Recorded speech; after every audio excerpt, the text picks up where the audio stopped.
عليكم ورحمة الله وبركاته.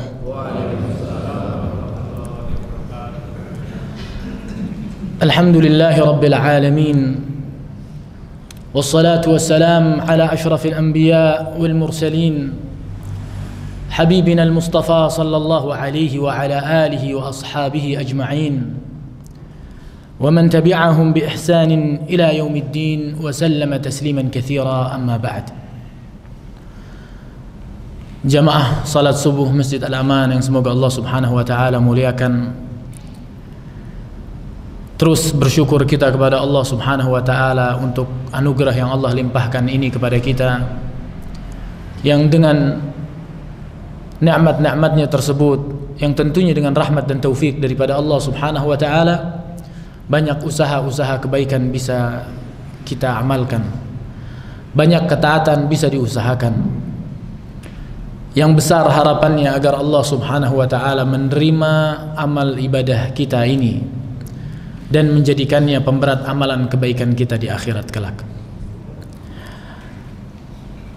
Alhamdulillah, pagi hari ini Allah Subhanahu wa taala mengumpulkan kita bersama untuk bisa bersama-sama melaksanakan satu ibadah mulia, yaitu salat subuh berjamaah.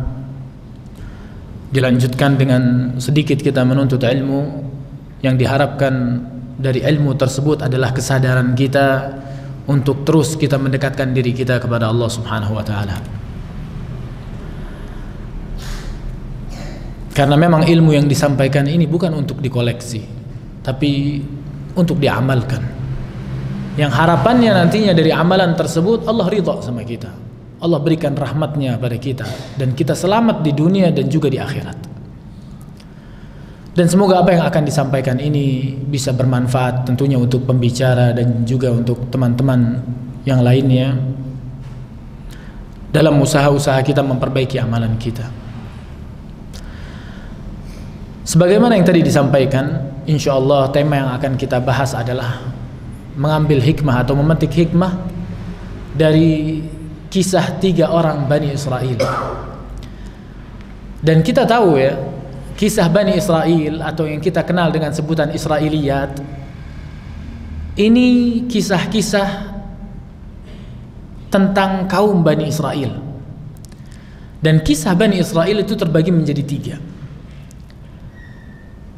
Ada kisah Bani Israel yang sahih, yang benar, sesuai dengan apa yang datang dalam Al-Quran dan juga sunnah-sunnah Rasul Sallallahu Alaihi Wasallam. Yang kedua, kisah-kisah Bani Israel yang ternyata kisah tersebut bertentangan dengan Al-Quran dan juga dengan sunnah Rasul Sallallahu Alaihi Wasallam. Maka kisah dengan model yang kedua ini, maka kisah-kisah tersebut ditolak. Yang ketiga, kisah Bani Israel yang tidak didustakan dan juga tidak dibenarkan,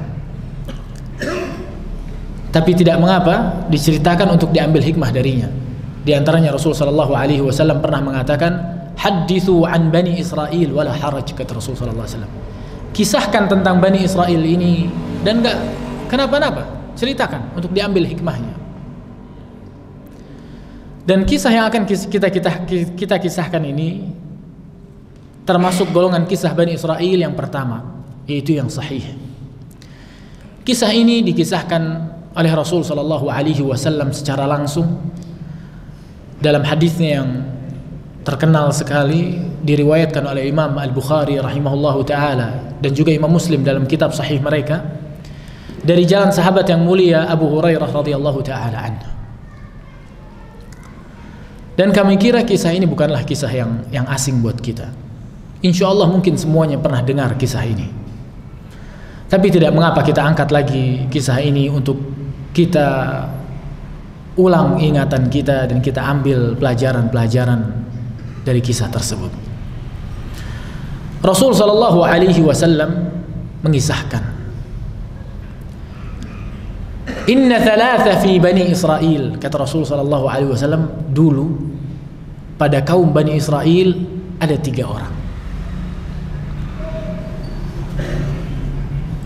yang Allah Subhanahu wa taala ingin menguji orang-orang tersebut. 3 orang ini adalah orang Yang pertama, orang yang punya penyakit kulit. Abras bahasa Arabnya, abras. Abras itu punya penyakit kulit.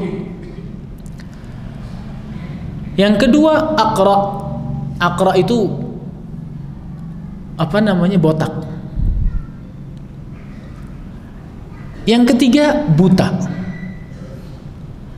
Dan penyakit kulit di sini bukan penyakit kulit biasa, tapi penyakit kulit yang orang merasa jijik dari orang tersebut. Botaknya pun demikian. Jadi dia botak, kepalanya nggak ada rambutnya, tapi orang menghindar dari dia karena merasa jijik dari orang tersebut. Yang ketiga, buta.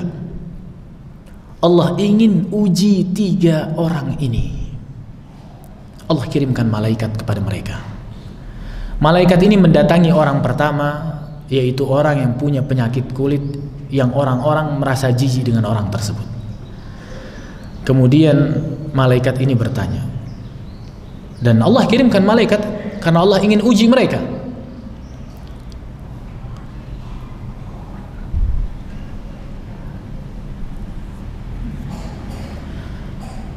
Kata malaikat ini, apa yang paling kau harapkan pada kondisimu untuk diperbaiki?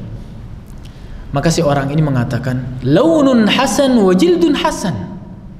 Aku ingin sekali kulitku baik lagi dan sembuh penyakit ini, sehingga orang-orang yang menjauhiku dan jijik padaku tidak lagi melakukannya. Kemudian malaikat tersebut mengusap orang tersebut, kemudian sembuh penyakitnya. Tidak lagi punya penyakit kulit. Bahkan diberikan apa? Warna yang baik dan kulit yang indah. Bagus rupanya. Kemudian malaikat ini bertanya,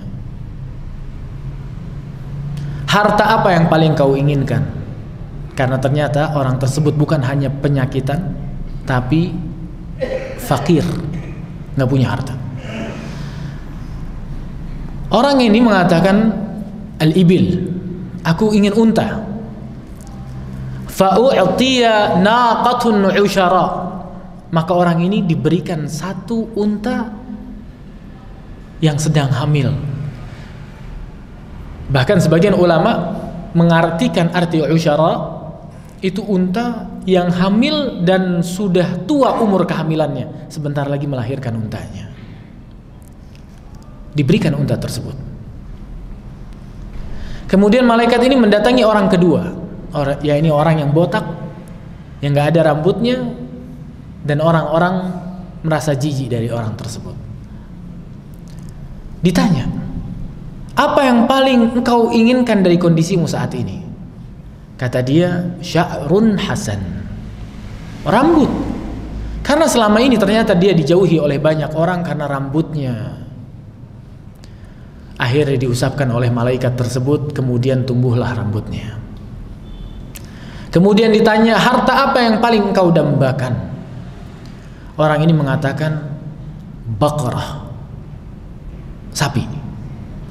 Kemudian dia diberikan sapi yang hamil, diberikan sapi-sapi yang siap diternak setelahnya. Kemudian malaikat ini mendatangi orang ketiga yang buta.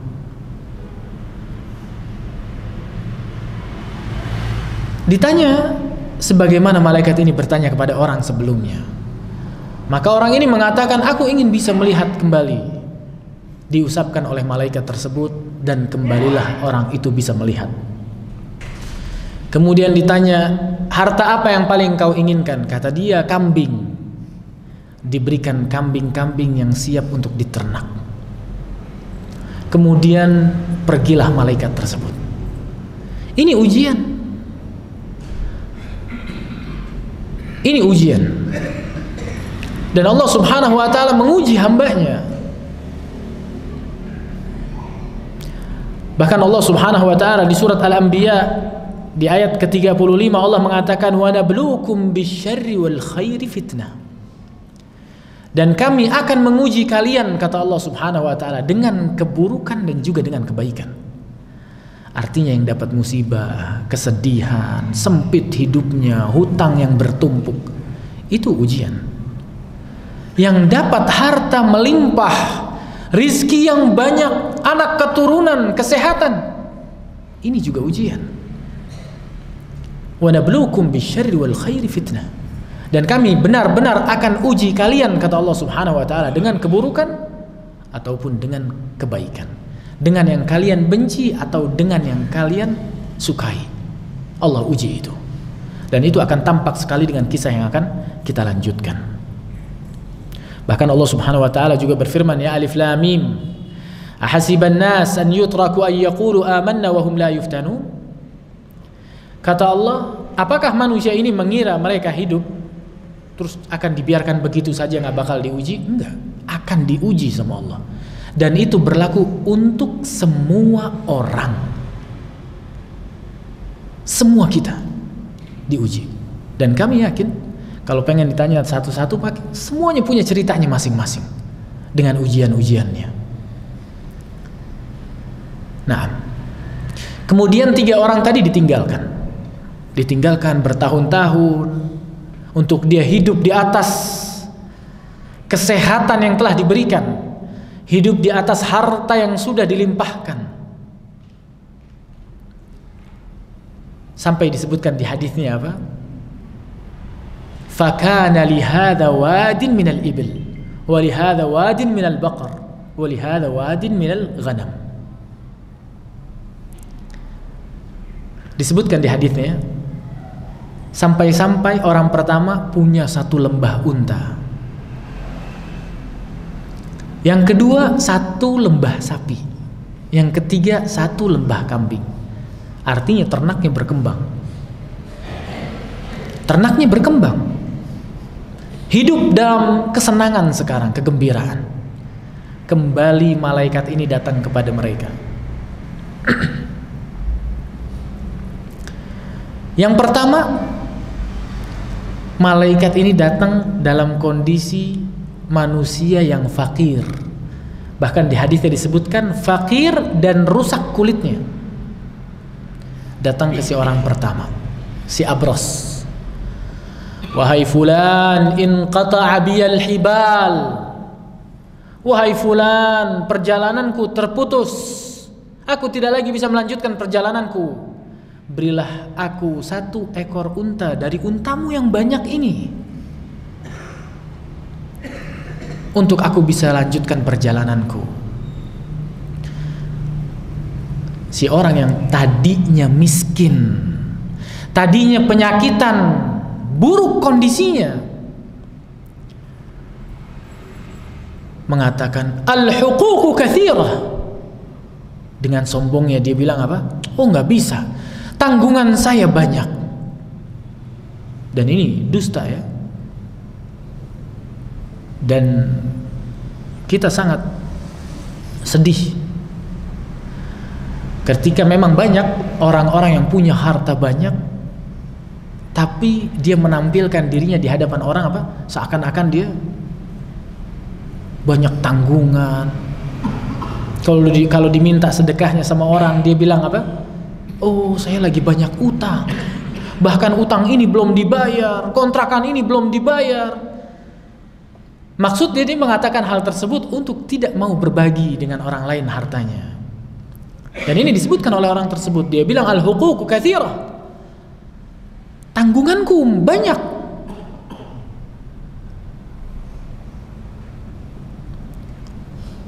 Dia pelit, tidak ingin memberikan malaikat tadi yang merubah wujudnya seperti orang miskin yang membutuhkan untuk dibantu.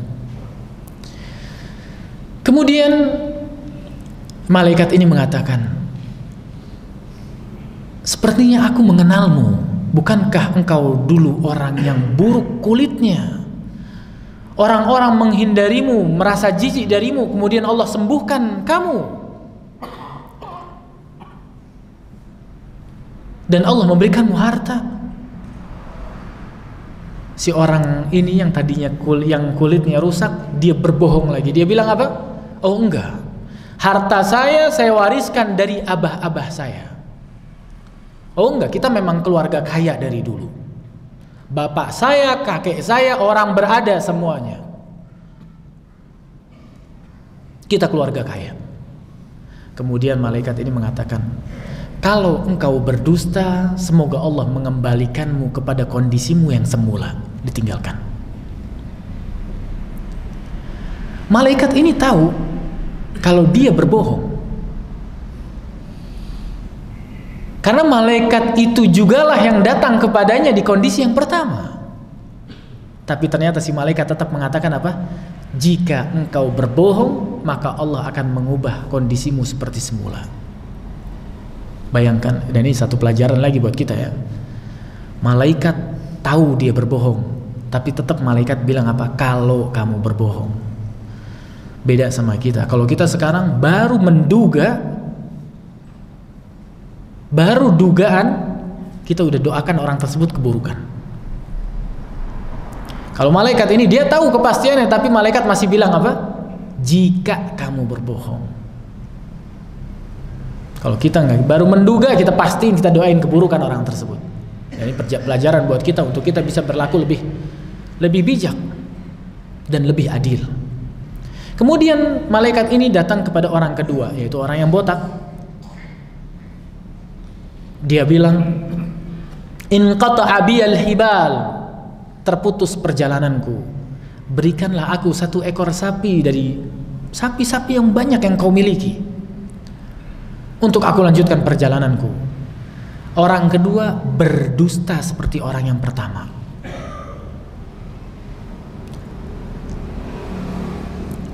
Jamaah salat subuh yang semoga Allah Subhanahu wa taala muliakan. Tadi kita sebutkan ya, ujian itu ada keburukan, ada kebaikan. Banyak orang bisa bertahan pada ujian keburukan, tapi tidak pada ujian kebaikan. Ujian kebaikan itu berat. Ujian kebaikan itu berat. Karena ketika ditimpa dengan keburukan, maka tugas orang tersebut apa? Bersabar, bertahan, kokoh, menahan dirinya. Tapi kalau diberikan kebaikan, oh ini sejalan, searus, sealur dengan apa yang diinginkan hawa nafsunya. Makanya jarang dan sedikit orang yang selamat dari ujian kebaikan. Makanya Rasulullah sallallahu alaihi wasallam pernah mengatakan, ni'matan maghbunun fihima katsirun minan nas, as-sihhatu wal faragh. Banyak manusia tertipu. Rasulullah sallallahu alaihi wasallam bilang katsir. Banyak manusia tertipu pada 2 nikmat. Nikmat sehat dan nikmat waktu luang. Dan keduanya adalah ujian. Ketika seseorang kufur, lupa untuk bersyukur, atau bahkan menggunakan nikmat tersebut untuk justru bermaksiat pada Allah, itu kufur nikmat namanya. Dan sekali lagi, sedikit orang selamat di kondisi ini. Siapa saja di masjid ini yang mungkin punya kebaikan-kebaikan yang Allah berikan kepadanya, harta yang melimpah, kesehatan yang luar biasa walaupun di umur tua misalnya, maka syukurilah karena itu ujian daripada Allah Subhanahu wa taala.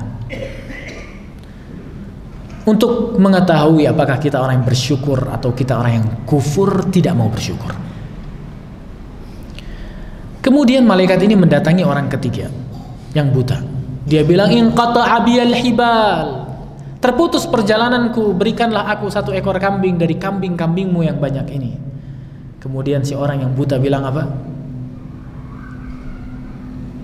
Wahai fulan, aku adalah hamba Allah Subhanahu wa ta'ala yang dulunya buta.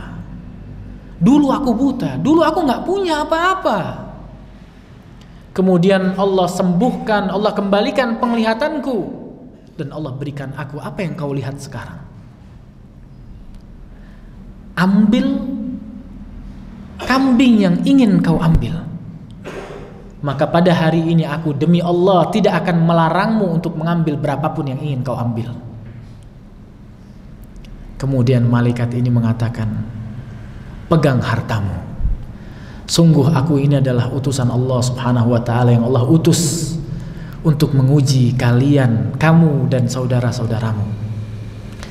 Allah ridha kepadamu dan Allah murka kepada 2 sahabatmu. Di sini kita faham ternyata ketika seseorang bersyukur dan lulus ujian dari apa yang telah Allah ujikan, maka akan turun keridhaan Allah Subhanahu wa taala. Adapun orang-orang yang murka, enggan bersyukur, Allah ambil kebaikan tersebut. Dan betapa banyak orang yang gak bisa menjaga nikmat. Diambil nikmatnya baru ngeh dia, baru dia nyesal. Betapa banyak orang bisa lihat tapi disalahgunakan penglihatannya. Mau tunggu apa? Mau tunggu Allah ambil penglihatannya, baru mau taubat, baru dia mau bersyukur, baru mau dia hitung-hitung anugerah Allah Subhanahu wa taala. Allah ambil umurnya, Allah berhentikan kehidupannya. Apakah di situ baru kita sadar? Teman-teman yang semoga Allah Subhanahu wa taala muliakan, mungkin kisah ini telah kita dengar beberapa kali untuk kita dengarkan. Bahkan anak-anak kita juga mungkin mengetahui kisah ini. Tapi kisah ini bukan hanya kisah yang hanya kita bisa takjub saja dari kisah tersebut. Tapi kisah ini adalah kisah yang perlu perenungan. Perlu perenungan. Ikhwani fi din, a'azzani Allahu wa iyyakum. Seorang mukmin adalah orang yang ketika dapat musibah bersabar. Ketika dapat kebaikan bersyukur. Itu mukmin. Susah, kalau ngomong gampang. Praktiknya apa? Perlu usaha, perlu latihan. Karena sabar itu bukan gak sakit-sakit. Sabar itu seorang ulama mengatakan tajarra' mararah min ghairi ta'abbus. Minum pahit tapi mukanya gak mengerut. Artinya bukan gak pahit, tapi dia tahan mukanya untuk mengerutkan wajahnya. Bukan enak itu musibah, gak enak, berat, ya cuman ditahan. Kebaikan dia bersyukur, dan inilah kondisi orang mukmin, dan kondisi itu tidak dimiliki kecuali oleh orang mukmin. Ini sifat khususnya orang mukmin. Kata Rasul sallallahu alaihi wasallam, ajaban li amril mu'min, sungguh menakjubkan orang mukmin ini. Inna amrahu kullahu khair, semua perkaranya baik. In asabathu sarra syakar, fakana khairul lah. In asabathu dharra sabar, fakana khairul lah. Kata Rasul sallallahu alaihi wasallam, orang mukmin ini luar biasa. Dapat keburukan dia bersabar, dapat kebaikan dia bersyukur. Walaysa hadza illa lil mu'min, dan ini tidak terjadi kecuali sama orang mukmin. Jangan ngeluh sama manusia, nggak butuh. Ngeluh sama Allah Subhanahu wa taala. Nabi Yaqub, bapaknya Nabi Yusuf, ketika ditinggal oleh Nabi Yusuf mengatakan apa? Fa sabrun jamil, wallahul musta'anu ala ma tasifun. Hanya bisa sabar dengan sabar yang baik, Allah yang akan bantu. Ini orang mukmin. Kalau kita ngadu sama orang, ujungnya orang tersebut hanya bisa bilang apa? Semoga Allah menolong kamu. Itu mentok-mentoknya yang bisa dibilang. Kenapa kita nggak langsung minta sama Allah Subhanahu wa taala? Kenapa harus ngadu ke orang itu dulu? Kemudian orang itu mendoakan kita, mudah-mudahan Allah bantu kamu. Minta bantuan sama Allah Subhanahu wa taala. Ilhah, tadarru', minta yang benar-benar minta. Misal ada seseorang dihukumi hukuman mati. Orang dihukumi hukuman mati. Kemudian hakim di hari penghukuman tersebut mengatakan kepada si korban, kepada si pelaku, itu keluarganya hadir dan hukuman mati akan ditegakkan sekarang. Tapi kalau kamu pergi ke keluarga si korban dan kamu minta maaf dan mereka memaafkan, hukuman mati ini akan diangkat dan digugurkan. Terus diberikan kesempatan kepada si pelaku untuk minta maaf kepada keluarga korban. Kira-kira si pelaku akan minta maaf kepada keluarga korban seperti apa minta maafnya? Bisa dibayangkan? Mungkin dia bakal bilang, "Afwan, tolong ampuni saya minta maaf. Keluarga saya di rumah banyak, saya punya anak. Kalau engkau memaafkan aku gugur dari hukuman ini." Mungkin dia bakal sujud-sujud ke orang itu agar bisa selamat dari kematian. Itulah tadarru'. Tadarru' itu bersimpuh, pecah, merendahkan dirinya di hadapan Allah Subhanahu wa taala. Itu tadarru' yang mungkin sudah lama hilang dari hidupan kita. Meminta pada Allah tapi dengan menunjukkan kebutuhan yang luar biasa. Itu namanya tadarru'. Doa. Tadarru' itu doa. Tapi menampakkan kebutuhan yang luar biasa. Itu namanya tadarru'. Maka kita bertadarru' sama Allah Subhanahu wa taala. Bersimpuh di hadapan Allah Subhanahu wa taala, meminta pada Allah Subhanahu wa taala dan mensyukuri kondisi kita.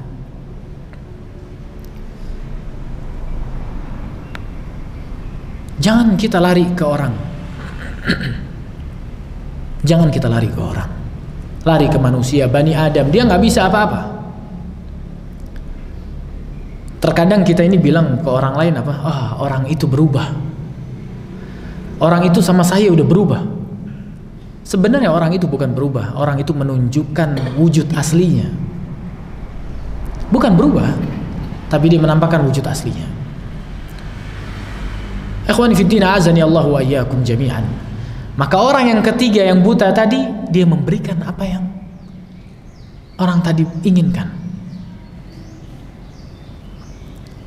Kemudian Allah ridha kepada orang tersebut. Dan subhanallah ya, memang buta ini berat. Buta itu berat. Bahkan dalam hadis yang sahih, Rasul sallallahu alaihi wasallam menyebutkan mata itu disebut habibah. Mata itu disebut apa? Habibah. Kekasih. Karena dengan mata kita tahu dunia. Dengan mata kita tahu mana yang bagus, mana yang gak bagus.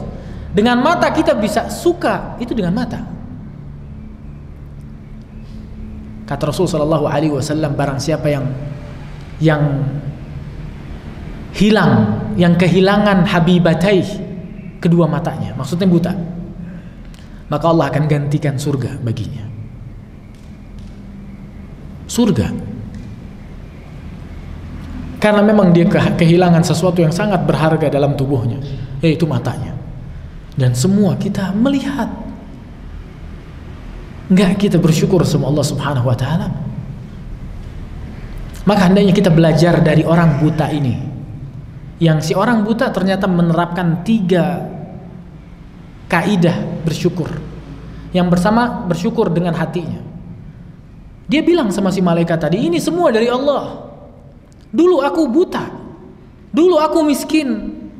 Allah sembuhkan aku, Allah berikan aku harta. Sehingga dia meyakini bahwasannya nikmat yang ada pada dirinya itu datangnya dari Allah Subhanahu wa taala. Dan ini penting untuk kita bangunkan hati kita dari kelalaiannya. Ingatkan dia, sadarkan kalau nikmat yang kita rasakan ini jalan, bernafas, melihat, mendengar, kumpul anak-anak, istri. Alhamdulillah, nikmat luar biasa dari Allah Subhanahu wa taala. Punya rumah, punya kendaraan, punya keluarga, mau apa lagi? Orang yang punya hati orang yang punya hati yang qanaah, fa huwa wa malikud dunya sawa. Maka dia dengan raja dunia ini sama. Kalau dia punya hati apa? Qanaah.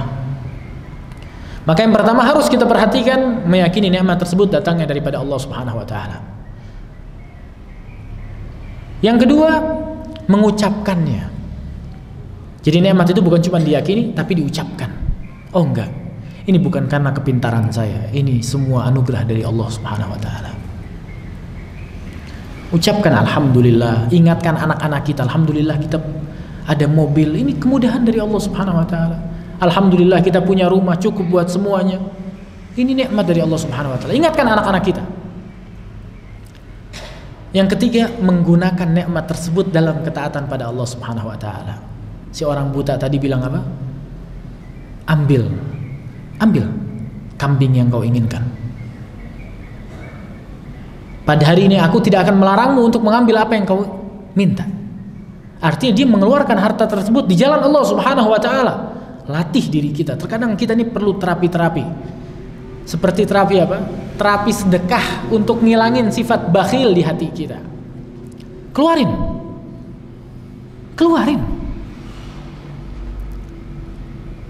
Rasulullah SAW mengatakan apa? La yanqusu mal min sadaqah. Harta ini nggak kurang dari yang namanya apa? Sedekah. Nggak berkurang, walaupun 50.000 sedekahin 20.000, sisa 30. Tapi pada hakikatnya apa? Itu bukan hilang, tapi tersimpan di sisi Allah Subhanahu wa taala pahalanya. Jangan kita jadi si Abras dan si Aqra, yang pertama dan yang kedua, yang mengingkari nikmat Allah Subhanahu wa taala, bahkan sombong. Jadilah seperti orang yang ketiga, yang kemudian Allah Subhanahu wa taala berikan apa? Keberlangsungan nikmat. Maka dari sini ada banyak pelajaran yang bisa kita ambil sebagaimana yang sudah disampaikan. Di antaranya juga adalah bersyukur itu bisa melanggengkan nikmat, dan kufur terhadap nikmat bisa menyebabkan tercabutnya nikmat tersebut. Jadilah orang-orang yang kuat, orang-orang yang bersyukur, tidak kufur terhadap nikmat Allah Subhanahu wa taala. Musibah pasti berlalu. Semua jamaah yang ada di masjid ini, coba ingat, adakah satu musibah yang gak berlalu? Semuanya kelewat. Corona aja yang kemarin kita bertahun-tahun mencekam, gak ada yang keluar dari rumah. Kita gak tahu kapan selesainya. Semuanya berhenti, kerjaan terkendala, semuanya masalah. Tapi pada akhirnya apa? Terlewatkan. Kalau dalam pepatah bahasa Indonesia kita kenal apa? Badai pasti berlalu. Kalau nggak sekarang, besok. Maka jadilah orang-orang yang kuat, dengan imannya pada Allah Subhanahu wa taala, dan orang yang sadar dengan anugerah yang Allah Subhanahu wa taala berikan ini adalah nikmat-nikmat dari Allah yang patut dan perlu kita syukuri. Semoga yang disampaikan ini bisa bermanfaat untuk pembicara dan juga untuk teman-teman seluruhnya. Semoga kisah yang dikisahkan oleh imam besar kita Nabi Muhammad SAW ini bisa memiliki tempat di hati kita dan bisa merubah amalan kita ke arah lebih baiknya dan lebih bisa mendekatkan diri kita kepada Allah Subhanahu wa taala. Semoga Allah Subhanahu wa taala menjadikan ilmu yang kita pelajari ini bermanfaat. Semoga Allah Subhanahu wa taala menjadikan kita orang-orang yang ketika mendengarkan kebaikan bersegera mengamalkan kebaikan tersebut. Semoga Allah Subhanahu wa taala memudahkan langkah-langkah kita untuk terus bersyukur kepadanya, dan Allah wafatkan kita di atas jalan istiqamah, di atas husnul khatimah, di atas amalan-amalan yang Allah Subhanahu wa taala ridhai. Allahu waliyyu dzalika wal qadiru alaih. Sekian yang bisa kami sampaikan. Subhanakallahumma wa bihamdika asyhadu an la ilaha illa anta astaghfiruka wa atubu ilaik. Wassalamu alaikum warahmatullahi wabarakatuh.